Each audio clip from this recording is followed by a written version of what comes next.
Hello and welcome friends, स्वागत है आप सभी का India's number 1 ethical hacking course hack the hacker में। और आज हम बात करने वाले हैं पाथ रिवर्सल अटैक के बारे में। तो ये जानते हैं पाथ रिवर्सल अटैक होता क्या है, किस तरह से काम करता है, किस तरह से हम उसे आइडेंटिफाई कर सकते हैं और किस तरह से हम इस तरह का जो पाथ रिवर्सल अटैक है उससे हम बच सकते हैं। तो ये सारी चीज़ें हम इस वीडियो में जानने वाले हैं। तो चलिए दोस्तों शुरू करते हैं।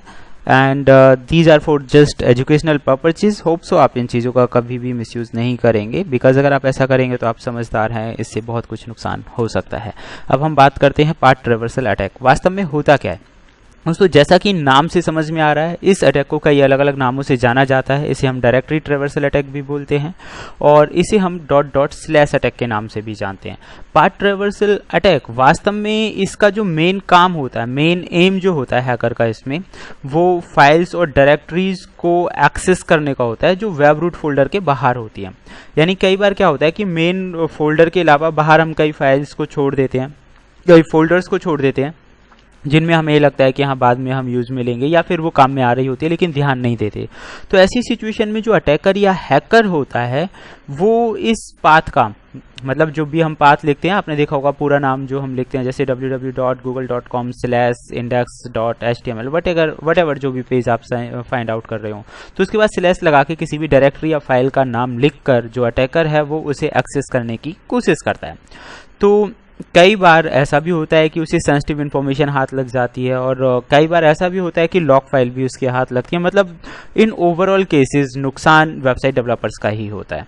तो पहले हम इसे स्टेप बाय स्टेप जान लेते हैं। अगर आपको आइडेंटिफाई करना हो कि भाई अगर इस तरह का अटैक हुआ है तो कैसे आप पहचानेंगे, तो सबसे पहले आपको ये देखना होगा कि आप खुद भी इस चीज़ को टेस्ट या चेक कर सकते हैं। और कभी भी आपको हमेशा ध्यान रखना है, कोई भी सेंसिटिव इन्फॉर्मेशन आपको नहीं रखनी है। हमेशा जो आपकी फाइल हैं वो मोस्टली कोशिश कीजिए या तो लॉक्ड हो पूरी तरह से या फिर वेब रूट फोल्डर के अंदर हो। तो और IIS सर्वर की अगर हम बात करें तो उस पर नहीं होता है, तो इसमें आप कई हद तक बचे रहते हैं कई बार। लेकिन बहुत बड़े लेवल पर अभी अपाचे वगैरह सर्वर्स का इस्तेमाल होता है, IIS का फिलहाल होता है लेकिन इतने बड़े लेवल पर नहीं होता। लेकिन फिर भी आप ज़्यादातर इसका सबसे बेटर तरीका है कि आप अलग अलग टेस्टिंग की मदद से उसे आइडेंटिफाई कर सकते हैं। तो मैं आपको बता रहा हूँ किस तरह से। तो सबसे पहले देखिए, यहाँ मैंने ये चलाया हुआ है मल्टी रीडिंग और इसी पे हम ये टेस्टिंग करने वाले हैं। तो पाथ रिवर्सल हमें देखना था पाथ के बारे में, तो ये ओवरऑल जो हमारा पाथ है ये हम बोलेंगे पाथ।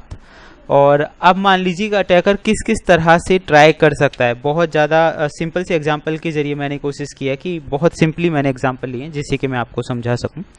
तो यहाँ पे हम लिख देखते हैं, मैंने यहाँ लिखा इमेजेस और एंटर कर दिया। तो आप देख सकते हैं मेन जो डायरेक्टरी थी सीधा हम उसी डायरेक्टरी के अंदर पहुंच गए हैं और यहाँ से आप कोई भी इमेज डायरेक्टली डाउनलोड कर सकते हैं। कई बार इंडेक्स ऑफ डॉक वगैरह का जब हम इस्तेमाल करते हैं तो वहाँ से भी ये फाइलें हमें डायरेक्टली मिल जाती हैं। दैट मीन्स जहाँ जहाँ ये चीज़ें हैं आपका डाटा वहाँ वहाँ सुरक्षित नहीं है। इसके अलावा देखिए मैं इसमें थोड़े और चेंजेस करके देख लेता हूँ।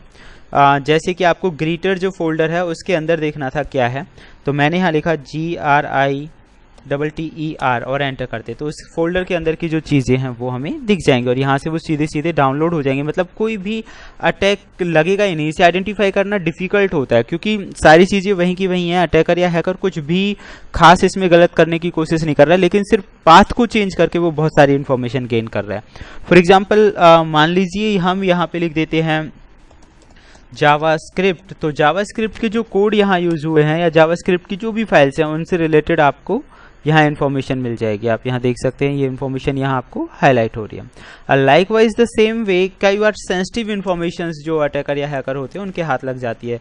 जैसे कि अगर मान लीजिए मैं यहाँ लिखता हूँ पासवर्ड, तो मैंने यहाँ लिखा पासवर्ड्स और एंटर कर दिया। तो देखिए पासवर्ड्स की जो फाइल थी वो आ गई। मैं इस पर क्लिक कर देता हूँ तो जितने भी यूज़र नेम और पासवर्ड्स थे वो हमें यहाँ पे मिल चुके हैं। तो आप समझ ही गए होंगे कि पाथ रिवर्सल जो अटैक है वो कितना बेकार हो सकता है। तो अभी हम जानते हैं नेक्स्ट, जैसे कि पासवर्ड्स उसे मिल गया है, इवन इसके अंदर की जो फाइल्स और ज़्यादा एक्सेस करनी है तो डाटा मैंने यहाँ लिखा और एंटर किया तो डाटा वाली फाइल उसे मिल गई। तो दिस इज़ द वे आप खुद भी चेक कर सकते हैं अपनी कोई भी वेबसाइट अगर ऑपरेट करते हैं तो इसमें डेवलपर्स से ज़्यादा आपका भी रोल होता है। आप अलग अलग तरह की चीज़ें इस्तेमाल करके चेक कर सकते हैं कि क्या वो एक्सेसिबल हैं या नहीं है। अब हम बात करते हैं कि बचे कैसे। तो सबसे आसान तरीका है दोस्तों कि आपको जो फाइलों के नाम हैं वो एक जैसे नहीं रखने चाहिए और एवरी मॉड्यूल, जो भी आप मॉड्यूल ले रहे हैं, तो उसके रिसोर्सेज जो हो, उनकी लिमिट्स हो, एक्सेसिंग की जो परमिशन है वो आपको अच्छे से देनी है। और रीड ओनली फाइल सिस्टम्स अगर आप रखते हैं तो मेरे हिसाब से ज़्यादा अच्छा रहेगा। सीडी रोम वगैरह में अगर आप अपनी फाइल्स को लॉक करके रखते हैं तो और भी ज़्यादा बेटर है। तो फाइल की परमिशन दें, that one is also good कि आप परमिशन दे के रखें। फाइलों की जो परमिशन है रीड राइट की कोई भी कर सके, तो उस तरह की परमिशंस ना दें। सिक्योर इन्वायरमेंट का इस्तेमाल आपको करना है, लॉक्स का इस्तेमाल करना है। वेब रूट के अलावा जितनी भी फाइल्स हैं वो किसी के जरिए एक्सेसिबल ना हो, उसके लिए आप उनके नाम चेंज करके रखिए। मान लीजिए किसी भी फाइल का नाम पासवर्ड है, तो आप 3 4 5 6 7 या माई नेम या वटएवर जो भी आपको सही लगता है उस तरह से नामों को अगर आप चेंज करेंगे तो थोड़ा आपको हेल्प मिल जाएगी उन फाइलों को एक्सेस होने से बचाने के लिए। तो फिलहाल के लिए सिर्फ इतना ही। फिर मिलते हैं लेटेस्ट और अमेजिंग इन्फॉर्मेशन के साथ नेक्स्ट वीडियो में। Thank you friends, good bye.